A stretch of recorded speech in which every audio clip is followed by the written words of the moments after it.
হচ্ছি মোহাম্মদ মাহিন তালুকদার। আমি graduation complete করেছি, এখন ব্যবসার সাথে যুক্ত আছি। আমাদের তরুণদের নেতৃত্বে এই যে জুলাই আগস্টে যে মানে নতুন যে ফ্যাসিস্ট মুক্ত যে হয়েছে, সেটা কিন্তু এই তরুণদের নেতৃত্বে হয়েছে, আমাদের হাত ধরেই হয়েছে। তো এখন গণমানুষ আশা করতেছে যে এই তরুণদের হাত ধরেই নতুন বাংলাদেশ বিনির্মাণ হবে। এই জন্য মানুষের আকাঙ্ক্ষা আশাকে প্রাধান্য দিয়ে আমরা তরুণরা এই রাজনৈতিক দল প্রতিষ্ঠা করেছি। মানুষ চাচ্ছে যে আমাদের হাত ধরে নতুন বাংলাদেশ বিনির্মাণ হোক, তাদেরকে প্রাধান্য দিই নতুন বাংলাদেশে আমরা বিনির্মাণ করতে চাই। এবং দল মত নির্বিশেষে, ধর্ম বর্ণ নির্বিশেষে সকল মানুষকে নিয়ে আমরা বাংলাদেশ এগিয়ে যাবে। এবং যোগ্যতা ভিত্তিতে আমরা ক্ষমতার লড়াই না, আমরা হচ্ছে ক্ষমতা ছেড়ে, আপনারা দেখেছেন যে আমাদের দলের এখন যে প্রধান হয়েছেন নাহিদ ইসলাম, ক্ষমতা ছেড়ে জনতার কাতারে এসে দাঁড়িয়েছেন।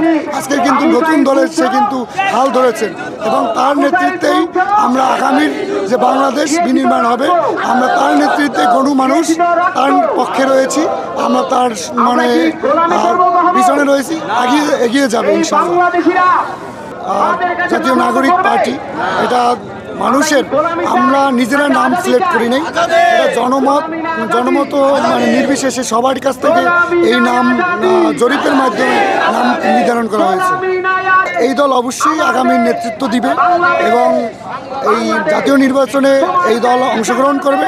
আশা করি বিপুল ভোটে আমাদের দল ক্ষমতায় যাবে এবং এখানে মানুষের অধিকার প্রতিষ্ঠিত হবে এবং যে মানুষ আগামীর যে নতুন প্রত্যাশা, মানুষ যেই গণতন্ত্র দেখতে চায় বাংলাদেশে, উন্নতশীল দেশের কাতারে দেখতে চায়, সেটা ইনশাআল্লাহ আমাদের এই তরুণদের মাধ্যমে প্রতিষ্ঠিত হবে ইনশাআল্লাহ। আমরা মনে করি এখানে আমরা শুধু জাতীয় নাগরিক কমিটি সন্তুষ্ট না, এখানে সারা বাংলাদেশের 18 কোটি মানুষ এই দলের প্রতি আস্থা রাখে এবং এই কমিটি নিয়ে কোনো প্রশ্ন নেই, সবাই তাদের প্রতি সমর্থন জানায়। শুধু আমরা দলের কর্মী হিসাবে সমর্থন না, এটা আপনার এখানে যারা উপস্থিত হয়েছেন, এখানে কমিটির আমাদের সদস্যর বাইরেও দেখবেন যে সাধারণ মানুষও কিন্তু আমাদের সাথে এখানে অংশগ্রহণ করছেন এবং তারাও কিন্তু এটাকে সমর্থন জানায়। আপনারা দেখেছেন স্বাধীনতার 53 বছরে আমাদের বিগত যে রাজনৈতিক দলগুলো আছে তাদের ব্যর্থতা রয়েছে, তারা কিন্তু মানুষের গণতন্ত্র, ভোটার অধিকার, মৌলিক অধিকার নিশ্চিত করতে পারে না।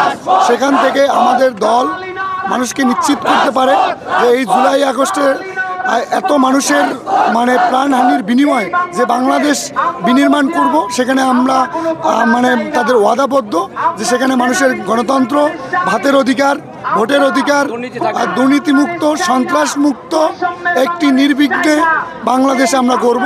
সেই প্রত্যাশা নিয়েই আমরা মানুষের মানে প্রতি আমাদের দায়বদ্ধতার থেকেই আমরা আগামী বাংলাদেশ আমরা প্রতিষ্ঠিত করব ইনশাআল্লাহ।